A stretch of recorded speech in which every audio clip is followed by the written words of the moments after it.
Is a little tyranny worth safety, stability, and peace? Or is a dash of chaos the necessary price to pay for living as you want? There is truly only one way to discover this answer, and that is by analyzing cartoon characters from a kid's show in the early 2000s. Let's crack open the book on the enforcers of absolute order, the Justice Lords. Darkness closing in. Here it goes again. It controls my pen. That ain't me. I step up and say my evil twin. The Justice Lords are alternate universe versions of the Justice League. Besides fresh new outfits, they differ from their league counterparts through the way they fundamentally operate.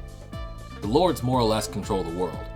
I don't know what kind of clout you have to have for the president to ask you for permission to have an election, but they definitely have it. Because he did. And they said no.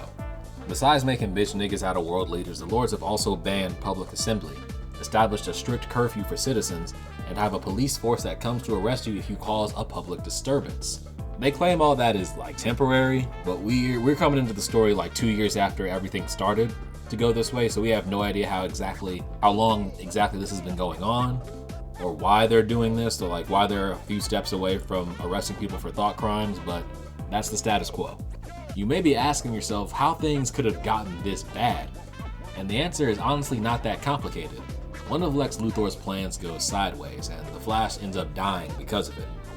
This event in and of itself isn't the reason for the hero's fall, but Lex taunts Superman over the fact that he'll never kill him. He gloats about how whatever happens to him, it'll be temporary, and he'll be back on his bullshit in the blink of an eye. Lex calls Superman his accomplice, since he has the power to stop Lex once and for all, but he never does it because he's a hero. And that is what finally pushes Superman over the edge. Right then and there, Superman decides that if being a hero means letting Lex, letting any villain have the chance to hurt people again, and he's done with it. Superman takes a step over that forbidden line and becomes something different. What he feels is something more. And he doesn't seem like he's too conflicted about it. Are you okay? I'm great.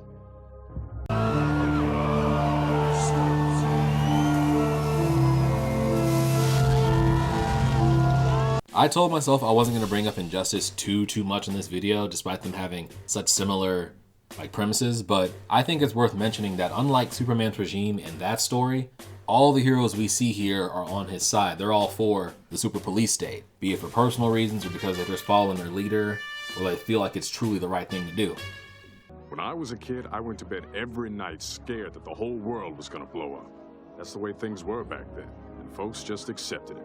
They didn't think there could be a better way, but we found one. Even Batman is down with all this, and it's not reluctant. One of the first things Batman does when he sees what Superman did to Lex is affirm that, yeah, this was the right call, it had to be done. He doesn't argue or condemn him. He's acknowledging the need to take a life when necessary. He acknowledges that Superman made the right call. I mean, it was his damn idea to go to the Justice League's world and forcibly make it like their own. He and the rest of the Lords are into the ends justifying the means. And when you look at those ends, it's kind of hard to argue against that on the surface.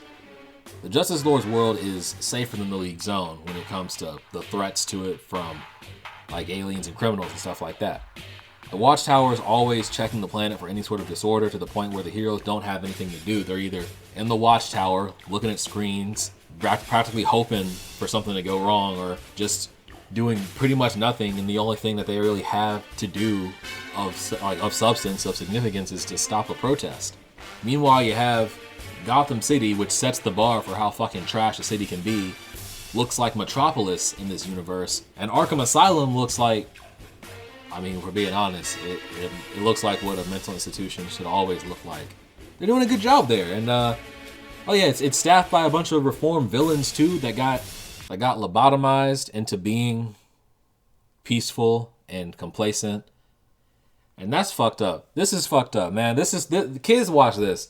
Kids watch this. I was a kid. I watched this, and I looked up what a lobotomy was because of this fucking episode. This is the thing about the Justice Lords is, while their actions are definitely wrong and they needed to be stopped, it's hard to call them specifically malicious. Just ignore that part where Superman was fine with killing the Flash.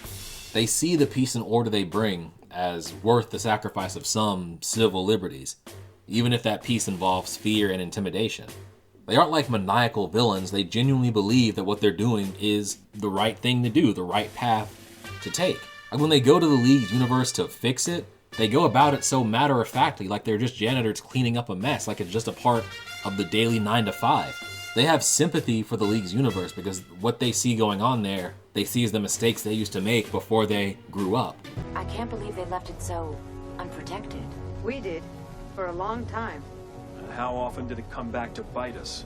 They're generally just rougher than the League is. They're jaded. When the League first gets trapped by the Justice Lords, League Hawkgirl is able to fight back against the trap but is immediately blasted by the Lord Green Lantern. But when the situation is reversed later on, Green Lantern from the League has the same shot his counterpart did against Lord Hawkgirl, but he hesitates solely because she looks like someone he cares about. The Lords definitely have harder hearts than the League, but in their eyes it's necessary. They believe they've grown past being heroes, grown beyond it, which is clearly the issue. Once you cross lines and go against morals you never usually would have, and start justifying it with good intentions, the path to darkness becomes a sheer drop, especially when you don't mind that darkness. I've done a lot of things I thought I'd never do these last 2 years.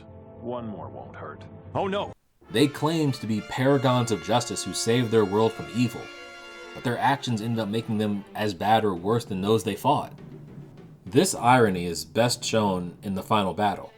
The Justice Lords are defeated by the Justice League partnering with an incredibly dangerous villain in Lex Luthor, and then they allow him to go free at the end of the day.